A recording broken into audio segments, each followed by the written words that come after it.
بسم الله الرحمن الرحيم ياسين والقرآن الحكيم إنك لمن المرسلين على صراط مستقيم تنزيل العزيز الرحيم لتنذر قوما ما أنذر آباؤهم فهم غافلون لقد حق القول على أكثرهم فهم لا يؤمنون إنا جعلنا في أعناقهم أغلالا فهي إلى الأذقان فهم مقمحون وجعلنا من بين أيديهم سدا ومن خلفهم سدا فأغشيناهم فهم لا يبصرون وسواء عليهم أأنذرتهم أم لم تنذرهم لا يؤمنون إنما تنذر من اتبع الذكر وخشي الرحمن بالغيب فبشره بمغفرة وأجر كريم إنا نحن نحيي الموتى ونكتب ما قدموا وآثارهم وكل شيء أحصيناه في إمام مبين واضرب لهم مثلا أصحاب القرية إذ جاءها المرسلون إذ أرسلنا إليهم اثنين فكذبوهما فعززنا بثالث فقالوا إنا إليكم مرسلون قالوا ما أنتم إلا بشر مثلنا وما أنزل الرحمن من شيء إن أنتم إلا تكذبون قالوا ربنا يعلم إنا إليكم لمرسلون وما علينا إلا البلاغ المبين قالوا إنا تطيرنا بكم لئن لم تنتهوا لنرجمنكم وليمسنكم منا عذاب أليم قالوا طائركم معكم أئن ذكرتم بل أنتم قوم مسرفون وجاء من أقصى المدينة رجل يسعى قال يا قوم اتبعوا المرسلين اتبعوا من لا يسألكم أجرا وهم مهتدون وما لي لا أعبد الذي فطرني وإليه ترجعون أأتخذ من دونه آلهة إن يردني الرحمن بضر لا تغن عني شفاعتهم شيئا ولا ينقذون إني إذا لفي ضلال مبين إني آمنت بربكم فاسمعون قيل ادخل الجنة قال يا ليت قومي يعلمون بما غفر لي ربي وجعلني من المكرمين وما أنزلنا على قومه من بعده من جند من السماء وما كنا منزلين إن كانت إلا صيحة واحدة فإذا هم خامدون يا حسرة على العباد ما يأتيهم من رسول إلا كانوا به يستهزئون ألم يروا كم أهلكنا قبلهم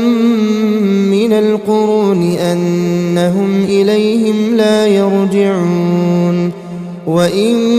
كل لما جميع لدينا محضرون وآية لهم الأرض الميتة أحييناها وأخرجنا منها حبا فمنه يأكلون وجعلنا فيها جنات من نخيل وأعناب وفجرنا فيها من العيون ليأكلوا من ثمره وما عملته أيديهم أفلا يشكرون سبحان الذي خلق الأزواج كلها مما تنبت الأرض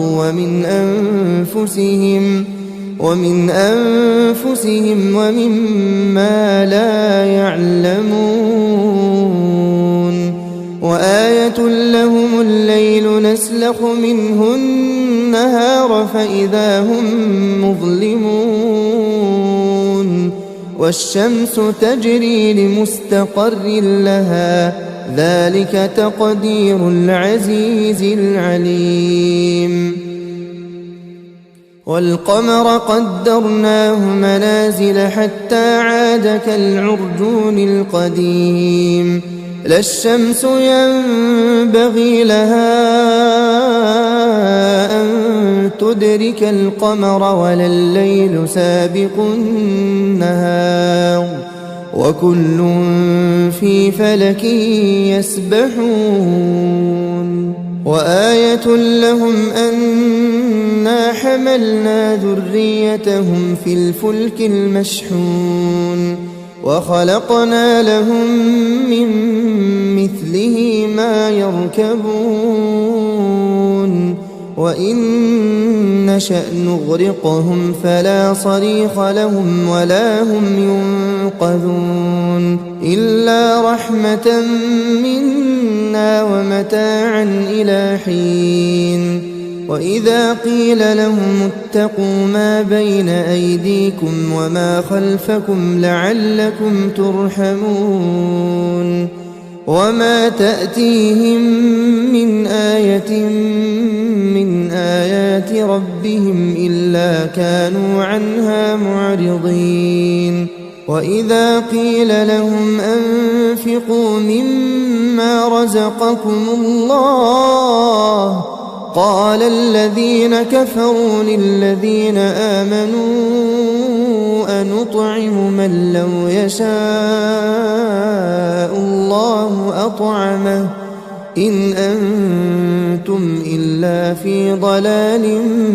مبين ويقولون متى هذا الوعد إن كنتم صادقين ما ينظرون إلا صيحة واحدة تأخذهم وهم يخصمون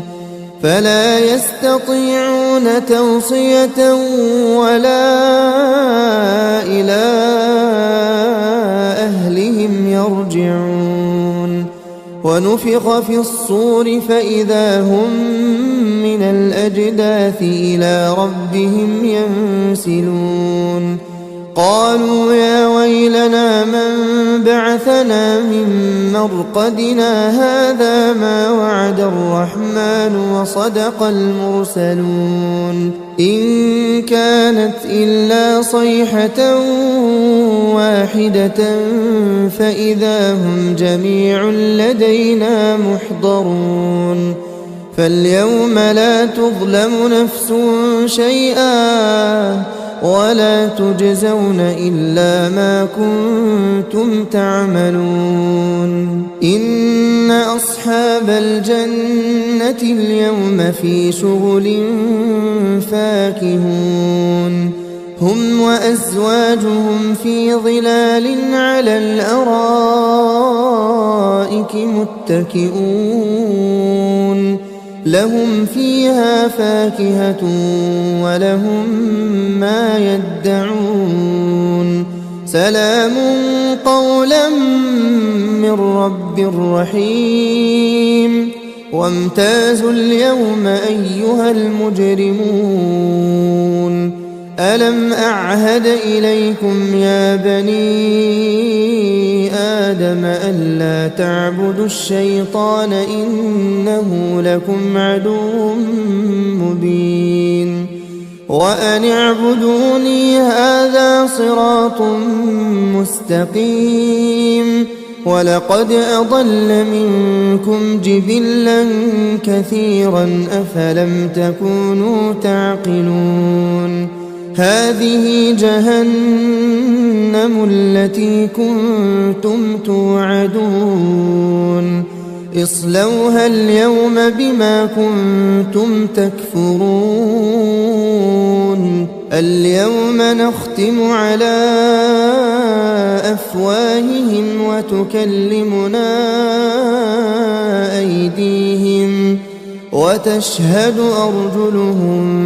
بما كانوا يكسبون ولو نشاء لطمسنا على أعينهم فاستبقوا الصراط فأنى يبصرون ولو نشاء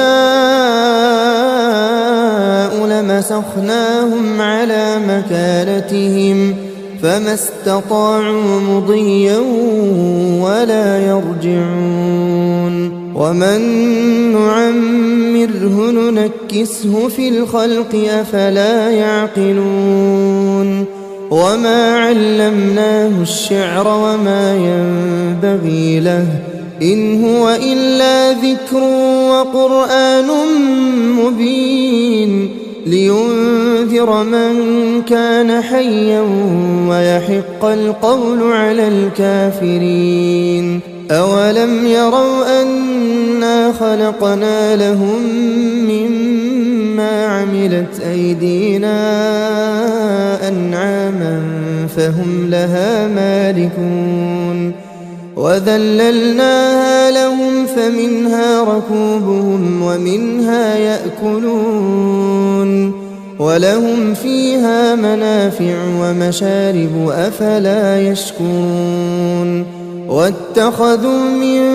دون الله آلهة لعلهم ينصرون لا يستطيعون نصرهم وهم لهم جند محضرون فلا يحزنك قولهم إنا نعلم ما يسرون وما يعلنون أولم ير الإنسان أنا خلقناه من نطفة فإذا هو خصيم مبين وضرب لنا مثلا ونسي خلقه قال من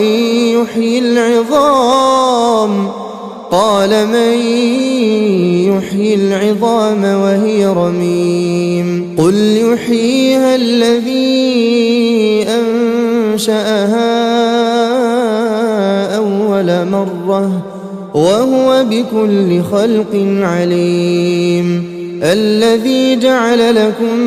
من الشجر الأخضر نارا فإذا أنتم منه توقدون أوليس الذي خلق السماوات والأرض بقادر على أن يخلق مثلهم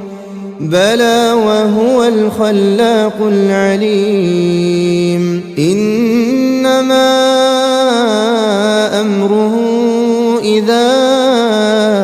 أراد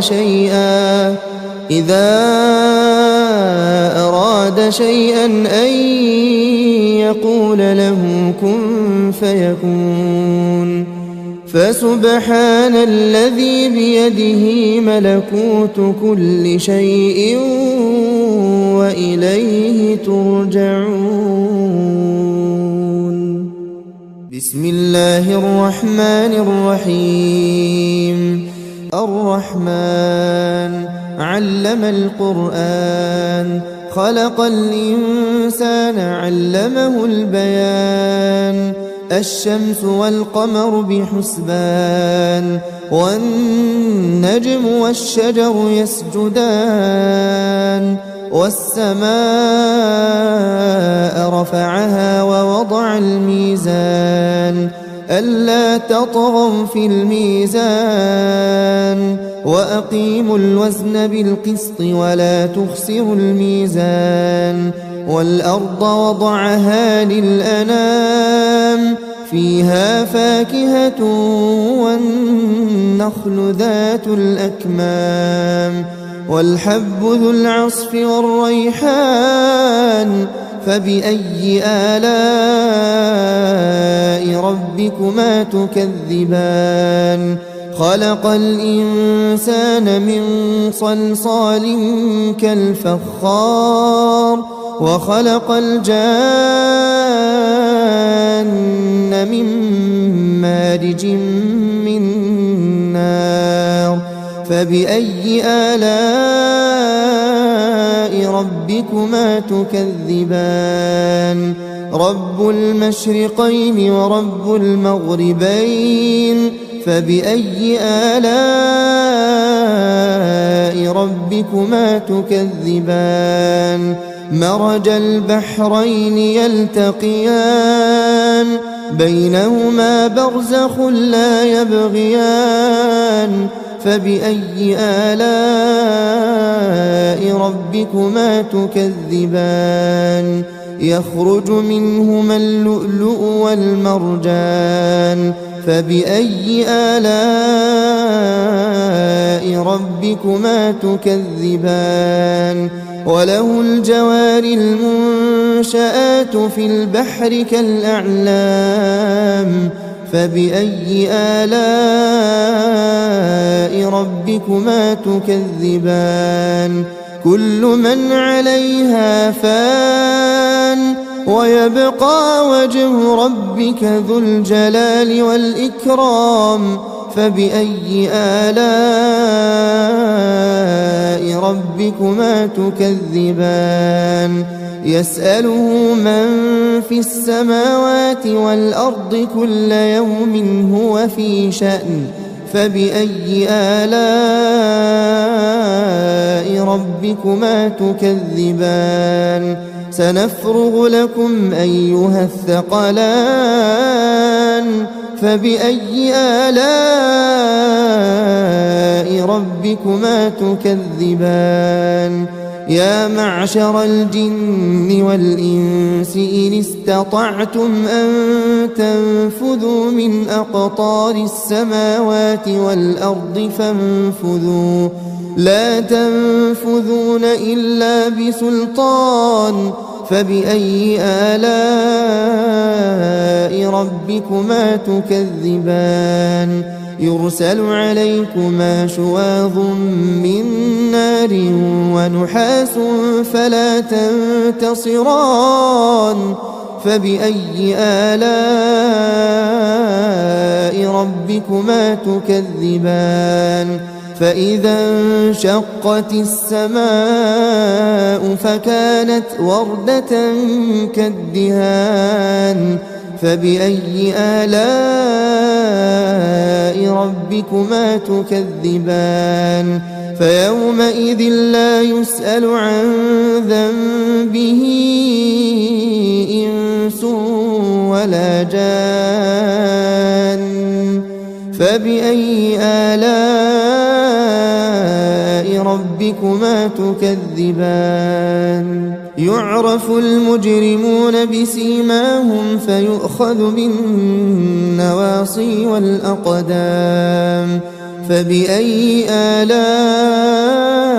ربكما تكذبان هذه جهنم التي يكذب بها المجرمون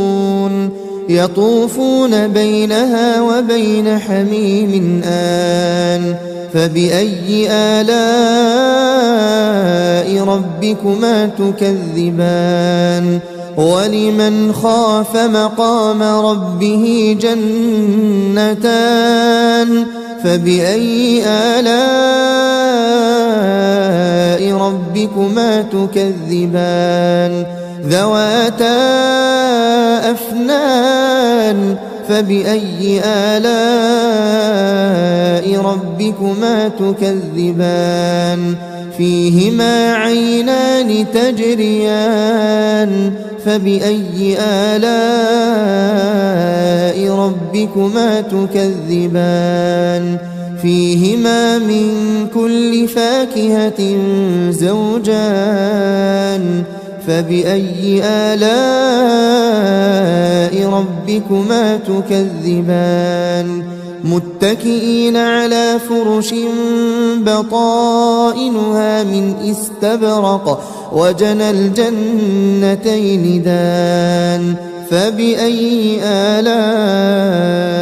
ربكما تكذبان فيهن قاصرات الطرف لم يطمثهن إنس قبلهم ولا جان فبأي آلاء ربكما تكذبان كأنهن الياقوت والمرجان فبأي آلاء ربكما تكذبان هل جزاء الإحسان إلا الإحسان فبأي آلاء ربكما تكذبان ومن دونهما جنتان فبأي آلاء ربكما تكذبان مدهامتان فبأي آلاء ربكما تكذبان فيهما عينان نضاختان فبأي آلاء ربكما تكذبان فيهما فاكهة ونخل ورمان فبأي آلاء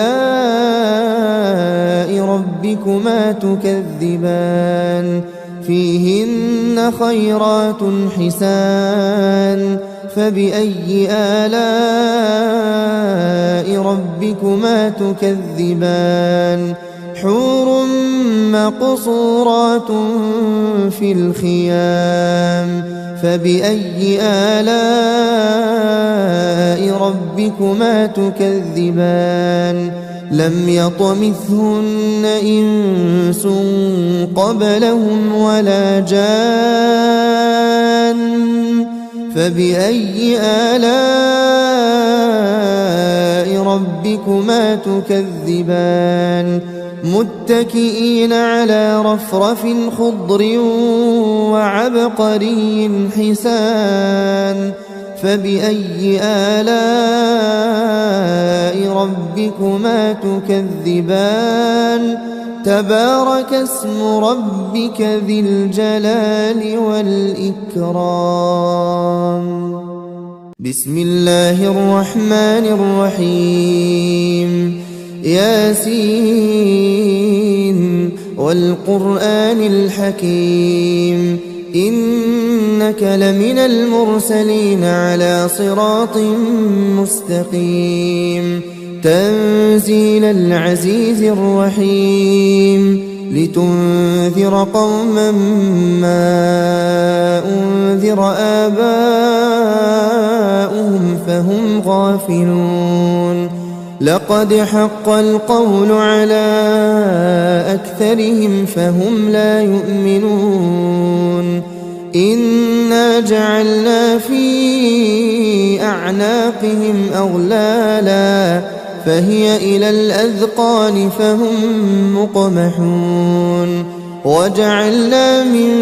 بين أيديهم سدا ومن خلفهم سدا فأغشيناهم فهم لا يبصرون وسواء عليهم أأنذرتهم أم لم تنذرهم لا يؤمنون إنما تنذر من اتبع الذكر وخشي الرحمن بالغيب فبشره بمغفرة وأجر كريم إنا نحن نحيي الموتى ونكتب ما قدموا وآثارهم وكل شيء أحصيناه في إمام مبين واضرب لهم مثلا أصحاب القرية إذ جاءها المرسلون إذ أرسلنا إليهم اثنين فكذبوهما فعززنا بثالث فقالوا إنا إليكم مرسلون قالوا ما أنتم إلا بشر مثلنا وما أنزل الرحمن من شيء إن أنتم إلا تكذبون قالوا ربنا يعلم إنا إليكم لمرسلون وما علينا إلا البلاغ المبين قالوا إنا تطيرنا بكم لئن لم تنتهوا لنرجمنكم وليمسنكم منا عذاب أليم قالوا طائركم معكم أئن ذكرتم بل أنتم قوم مسرفون وجاء من أقصى المدينة رجل يسعى قال يا قوم اتبعوا المرسلين اتبعوا من لا يسألكم أجرا وهم مهتدون وما لي لا أعبد الذي فطرني وإليه ترجعون أأتخذ من دونه آلهة إن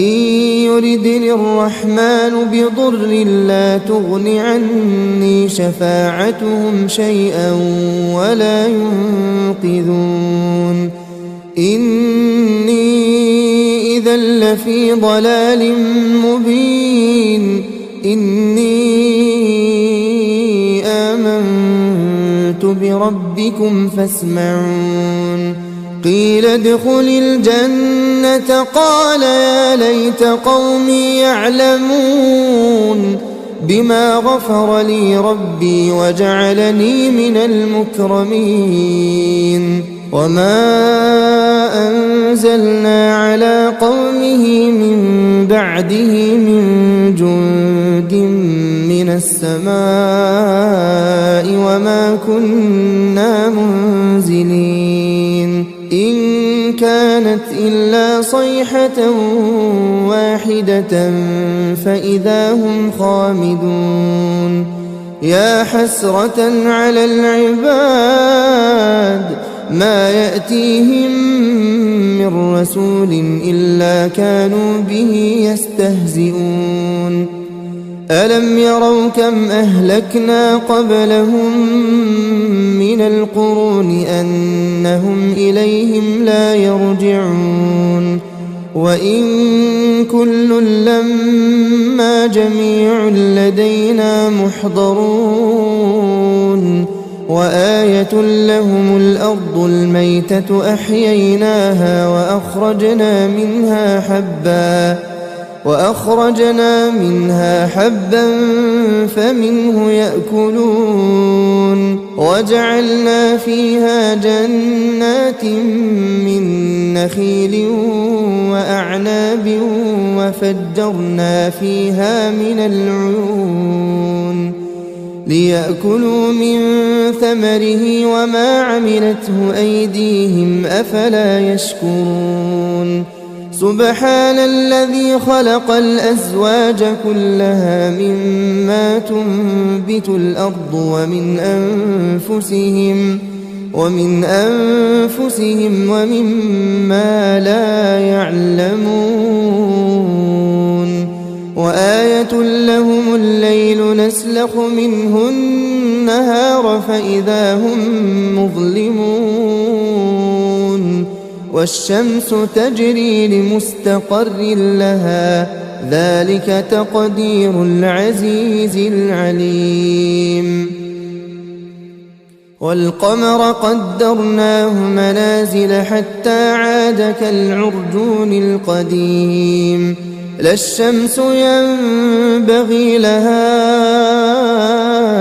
أن تدرك القمر ولا الليل سابق النهار وكل في فلك يسبحون وآية لهم أنا حملنا ذريتهم في الفلك المشحون وخلقنا لهم من مثله ما يركبون وإن نشأ نغرقهم فلا صريخ لهم ولا هم ينقذون إلا رحمة منا ومتاعا إلى حين وإذا قيل لهم اتقوا ما بين أيديكم وما خلفكم لعلكم ترحمون وما تأتيهم من آية من آيات ربهم إلا كانوا عنها معرضين وإذا قيل لهم أنفقوا مما رزقكم الله قال الذين كفروا للذين آمنوا أنطعم من لو يشاء الله أطعمه إن أنتم إلا في ضلال مبين ويقولون متى هذا الوعد إن كنتم صادقين ما ينظرون إلا صيحة واحدة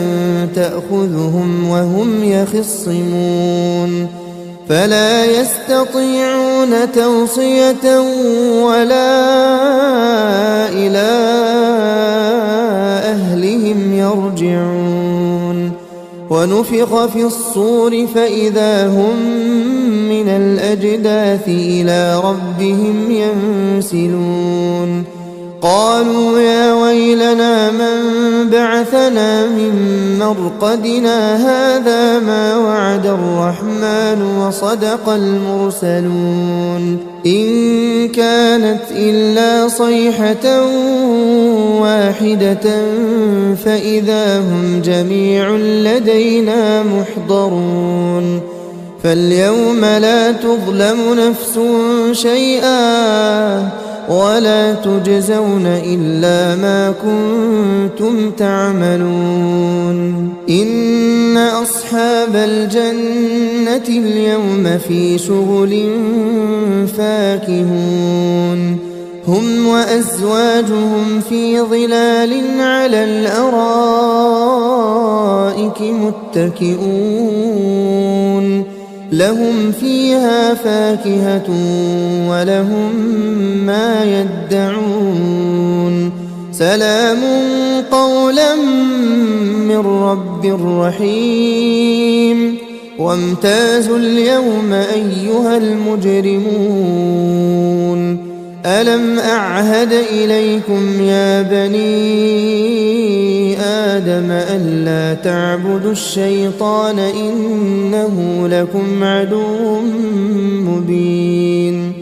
وأن اعبدوني هذا صراط مستقيم ولقد أضل منكم جبلا كثيرا أفلم تكونوا تعقلون هذه جهنم التي كنتم توعدون اصلوها اليوم بما كنتم تكفرون اليوم نختم على أفواههم وتكلمنا أيديهم وتشهد أرجلهم بما كانوا يكسبون ولو نشاء لطمسنا على أعينهم فاستبقوا الصراط فأنى يبصرون ولو نشاء لمسخناهم على مكانتهم فما استطاعوا مضيا ولا يرجعون ومن نعمره ننكسه في الخلق أفلا يعقلون وما علمناه الشعر وما ينبغي له إن هو إلا ذكر وقرآن مبين لينذر من كان حيا ويحق القول على الكافرين أولم يروا أنا خلقنا لهم مما عملت أيدينا أنعاما فهم لها مالكون وذللناها لهم فمنها ركوبهم ومنها يأكلون ولهم فيها منافع ومشارب أفلا يشكون واتخذوا من دون الله آلهة لعلهم ينصرون لا يستطيعون نصرهم وهم لهم جند محضرون فلا يحزنك قولهم إنا نعلم ما يسرون وما يعلنون أولم ير الإنسان أنا خلقناه من نطفة فإذا هو خصيم مبين وضرب لنا مثلا ونسي خلقه قال من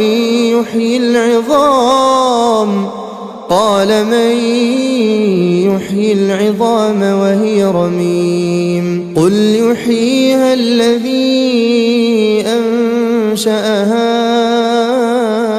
أول مرة وهو بكل خلق عليم الذي جعل لكم من الشجر الأخضر نارا فإذا أنتم منه توقدون أوليس الذي خلق السماوات والأرض بقادر على أن يخلق مثلهم بلى وهو الخلاق العليم إنما أمره إذا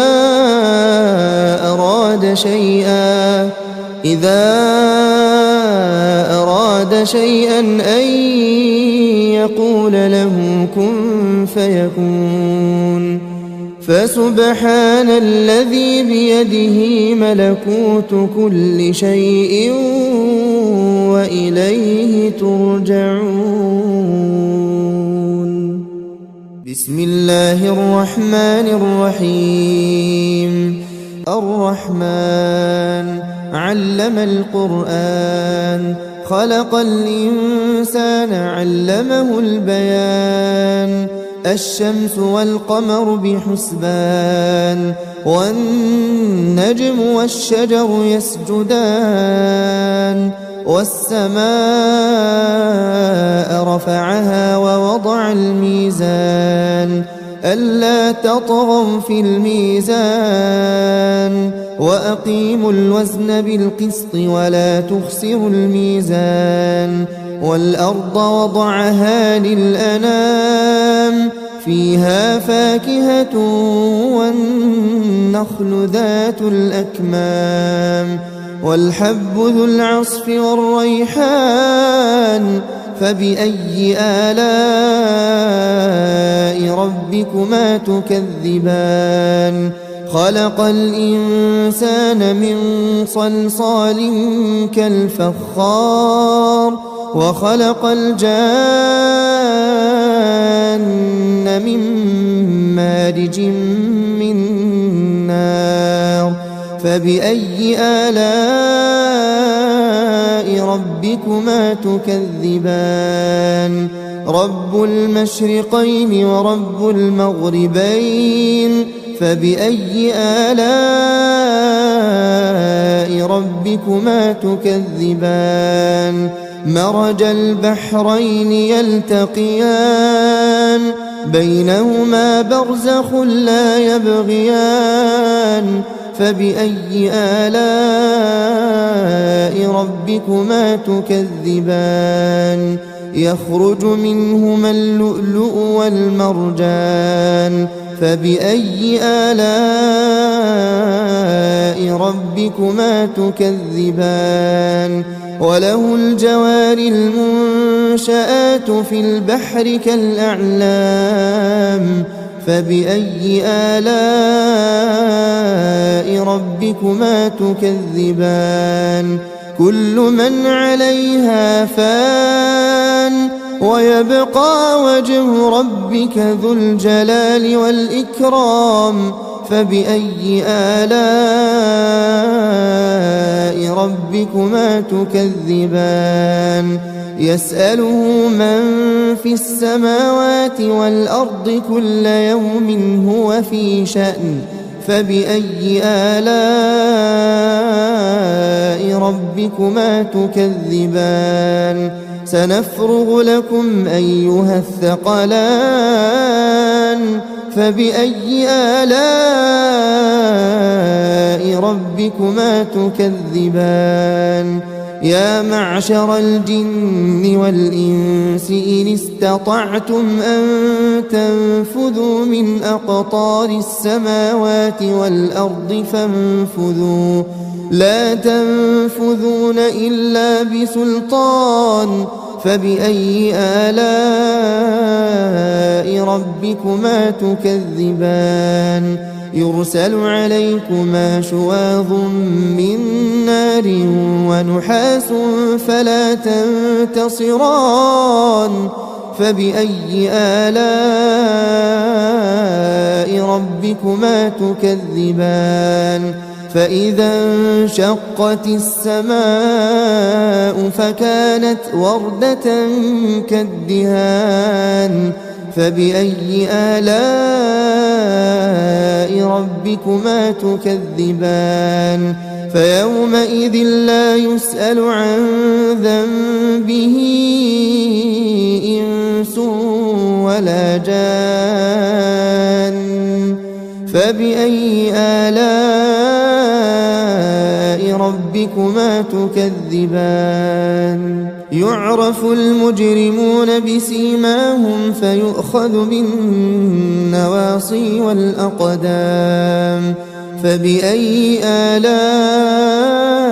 ربكما تكذبان هذه جهنم التي يكذب بها المجرمون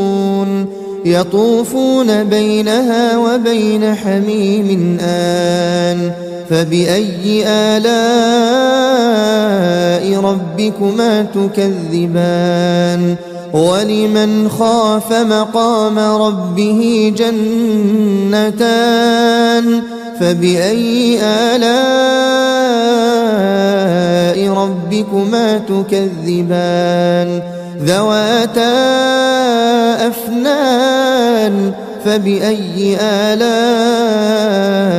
ربكما تكذبان فيهما عينان تجريان فبأي آلاء ربكما تكذبان فيهما من كل فاكهة زوجان فبأي آلاء ربكما تكذبان متكئين على فرش بطائنها من استبرق وجنى الجنتين دان فبأي آلاء ربكما تكذبان فيهن قاصرات الطرف لم يطمثهن إنس قبلهم ولا جان فبأي آلاء ربكما تكذبان كأنهن الياقوت والمرجان فبأي آلاء ربكما تكذبان هل جزاء الإحسان إلا الإحسان فبأي آلاء ربكما تكذبان ومن دونهما جنتان فبأي آلاء ربكما تكذبان مدهامتان فبأي آلاء ربكما تكذبان فيهما عينان نضاختان فبأي آلاء ربكما تكذبان فيهما فاكهة ونخل ورمان فبأي آلاء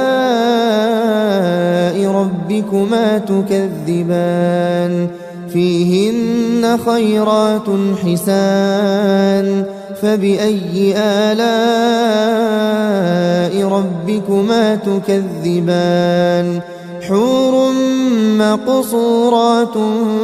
في الخيام فبأي آلاء ربكما تكذبان لم يطمثهن إنس قبلهم ولا جان فبأي آلاء ربكما تكذبان متكئين على رفرف خضر وعبقري حسان فبأي آلاء